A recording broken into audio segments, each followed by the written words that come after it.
Hello everyone. I am beginning a series on the outer planets. Now, the outer planets have been a passion of mine for pretty well since I began studying astrology formally, which is longer than I'm prepared to admit. It's a long time ago.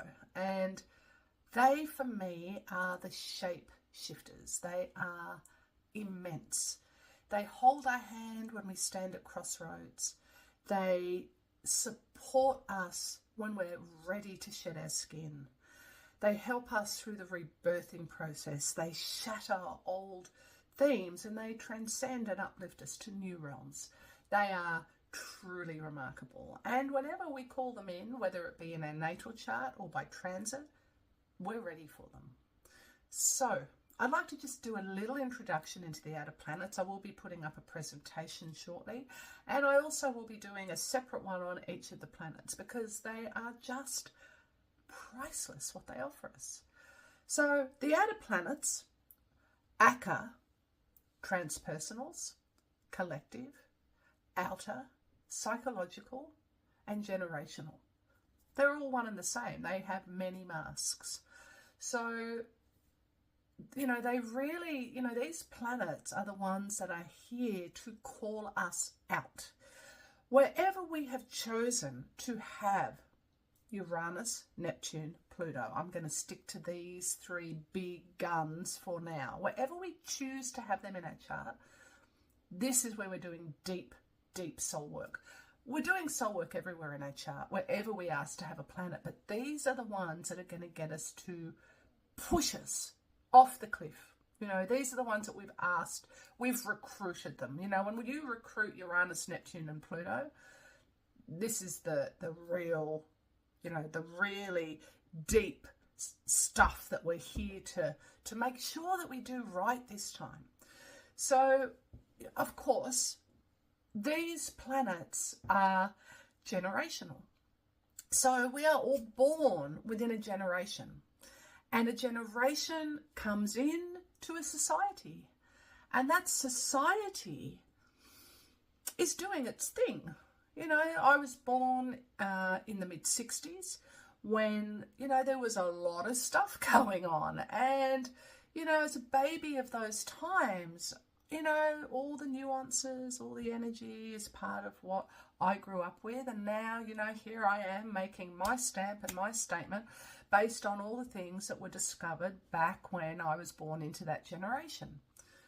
So, they are super important. Now, don't underestimate the power of, if we looked at Uranus in Virgo, for example, of course, it is generational. It is going to tell us about what was going on in the society at the time and how it influenced and impacted this group of people. But the Virgonian part of the Uranus is going to infiltrate on a personal level as well. Now, I'm saying that, I'm going to sound like I'm now contradicting myself, which I'm not meaning to, but of course, the next pieces that we want to really understand. First of all, we've got to understand, I'll keep to the Uranus theme, we've got to understand Uranus. Then we want to understand, why have we chosen to have Uranus in the house that we have it? So, when we have a very good understanding of what Uranus is offering us, what's the seed that we've planted that is now ready to grow to its fullest potential on an evolutionary level? What's the house about? So, then more digging.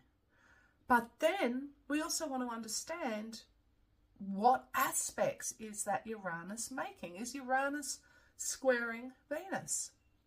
Because if it is, then Venus is part of the Uranian story. And I'm going to share something that I heard many years ago at a workshop, which was, when you have personal planets plugged in to outer planets, you have to make sure those personal planets are healthy. They have to be sound by nature. You have to have done the work. Because it's a little bit like when you plug a lamp into a faulty power point, the light globe glows.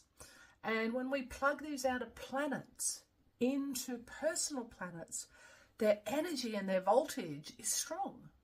So the planet that's receiving the Uranian, Neptune, Plutonian guidance, mentoring, has to be sound. So these are all pieces that are very important to be working with. And as I said, I'm going to be putting up a presentation shortly, and I am also going to be giving a talk on each of the planets, what's they're about, and some examples of how you may be working with them.